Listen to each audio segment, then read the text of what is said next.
Assalamualaikum warahmatullahi wabarakatuh. Perkenalkan, saya Sylvia Yudameyanti, Prodi S1 Kesmas semester 3. Saya akan menjelaskan tentang konsep perilaku dan perilaku kesehatan. Konsep perilaku dan perilaku kesehatan. Pengertian perilaku. Perilaku merupakan respon atau reaksi seorang individu terhadap stimulus yang berasal dari luar maupun dari dalam dirinya.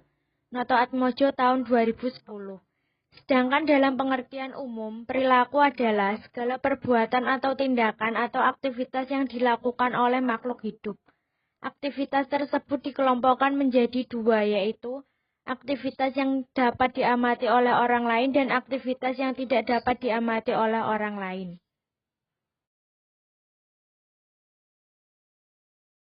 Skinner tahun 1938 merumuskan bahwa perilaku merupakan respon atau reaksi seseorang terhadap stimulus atau rangsangan dari luar. Oleh karena itu, perilaku ini terjadi melalui proses adanya stimulus terhadap organisme, dan kemudian organisme tersebut merespon. Teori Skinner ini disebut juga teori SOR, atau stimulus organisme respon. Jenis respon. Jenis respon ada dua. 1. Responden respon atau refleksif. Respon yang ditimbulkan oleh rangsangan tertentu yang disebut eliciting stimuli, karena menimbulkan respon-respon yang relatif tetap. Contoh, makanan lezat akan menimbulkan selera makan. Respon ini juga mencakup perilaku emosional yang timbul karena hal yang kurang mengenakan individu. Contoh, mendengar berita duka akan menimbulkan rasa sedih.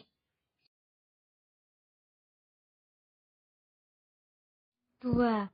Operan respon atau instrumental respon. Respon yang timbul dan berkembang kemudian diikuti oleh stimuli atau rangsangan yang lain. Perangsang tersebut disebut reinforcing stimuli atau reinforcer karena berfungsi untuk memperkuat respon. Contoh, mahasiswa yang rajin belajar kemudian mendapatkan nilai baik, maka akan memacu semangat untuk mendapatkan beasiswa. Bentuk perilaku. Berdasarkan teori SOR, maka perilaku manusia dibedakan menjadi dua, yaitu 1. Perilaku tertutup atau covert behavior. Terjadi apabila respon terhadap stimuli tersebut masih belum diamati orang lain. Bentuk covert behavior yang dapat diukur adalah pengetahuan dan sikap. Contoh, ibu hamil tahu pentingnya periksa hamil untuk kesehatan bayi dan dirinya sendiri, atau pengetahuan. Kemudian, ibu tersebut bertanya kepada tetangganya, di mana tempat periksa hamil yang dekat atau sikap. 2. Perilaku terbuka atau overt behavior. Terjadi apabila respon terhadap stimulus tersebut sudah berupa tindakan, atau praktek ini dapat diamati orang lain dari luar atau observable behavior. Contoh, seorang ibu hamil memeriksakan kehamilannya ke puskesmas atau ke bidan praktik. Seorang anak menggosok gigi setelah makan. Perilaku kesehatan.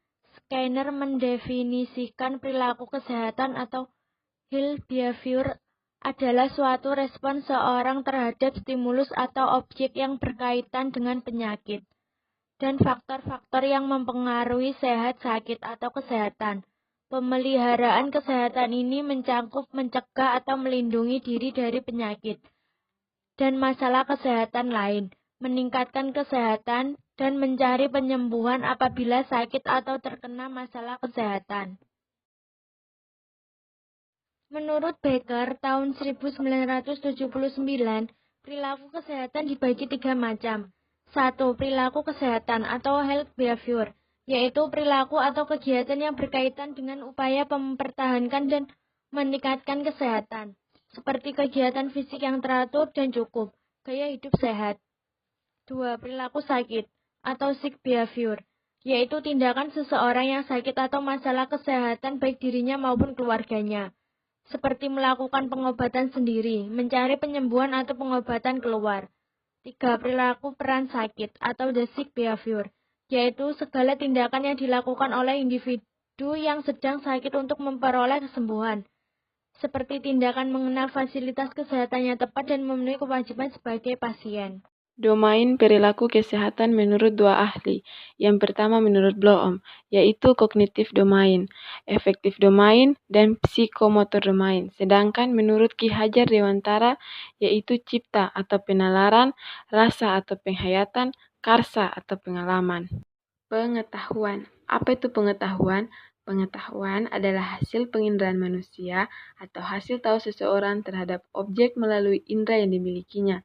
Ada 6 tingkatan pengetahuan, yaitu yang pertama, tahu atau know, diartikan sebagai recall atau memanggil memori yang telah ada sebelumnya setelah mengamati sesuatu. Contoh, tahu buah tomat mengandung vitamin C. Yang kedua, memahami atau comprehension. Memahami tidak sekedar tahu, tidak hanya dapat menyebutkan, tetapi orang tersebut harus dapat menginterpretasikan secara benar tentang objek yang dibicarakan. Yang ketiga, aplikasi atau application adalah individu yang telah memahami objek yang dimaksud dapat menggunakan atau mengaplikasikan prinsip tersebut pada situasi lain.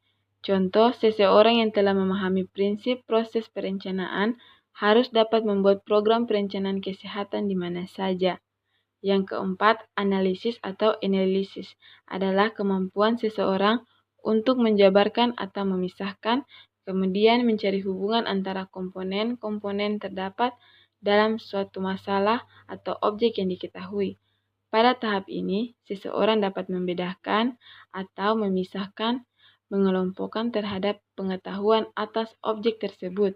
Contoh, dapat membedakan antara nyamuk Aedes aegypti dengan nyamuk biasa. Yang kelima, sintesis atau synthesis adalah kemampuan seseorang untuk merangkum atau meletakkan dalam satu hubungannya logis dari komponen pengetahuan yang dimiliki atau kemampuan menyusun formulasi baru dari formulasi-formulasi yang telah ada.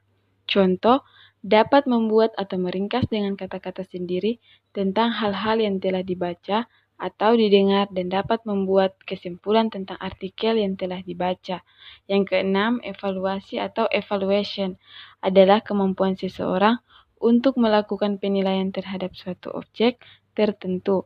Penilaian didasarkan pada suatu kriteria yang ditentukan sendiri atau norma-norma yang berlaku di masyarakat. Contoh, seorang ibu dapat menilai atau menentukan seorang anak menderita malnutrisi atau tidak. Yang berikut, sikap atau attitude. Sikap adalah respons tertutup seseorang terhadap stimulus atau objek tertentu yang sudah melibatkan faktor pendapat dan emosi. Komponen pokok sikap menurut Alport 1954, yang pertama, kepercayaan atau keyakinan, ide dan konsep terhadap objek. Yang kedua, kehidupan emosional atau evaluasi orang terhadap objek.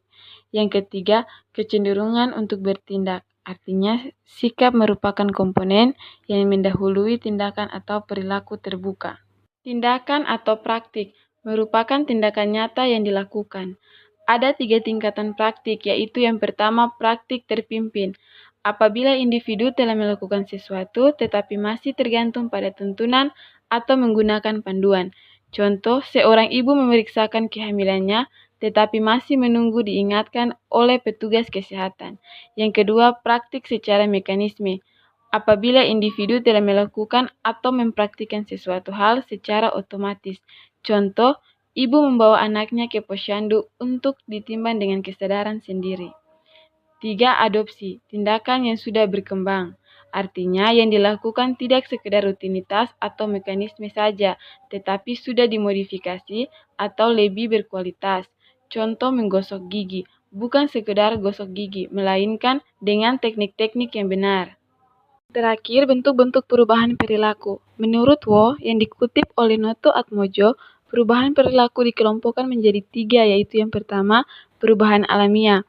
Perubahan yang dikarenakan perubahan pada lingkungan fisik, sosial, budaya, ataupun ekonomi di mana dia hidup dan beraktivitas. Yang kedua, perubahan terencana. Perubahan ini terjadi karena memang direncanakan sendiri oleh subjek. Yang ketiga, perubahan dari hal kesediaannya untuk berubah. Perubahan yang terjadi apabila terdapat suatu inovasi atau program-program baru, maka yang terjadi adalah sebagian orang cepat mengalami perubahan perilaku dan sebagian lagi lamban. Hal ini disebabkan setiap orang mempunyai kesediaan untuk berubah yang berbeda-beda. Sekian materi konsep perilaku dan perilaku kesehatan dari kelompok kami. Jika ada kritik dan saran, silakan komen di kolom komentar. Terima kasih dan sampai jumpa.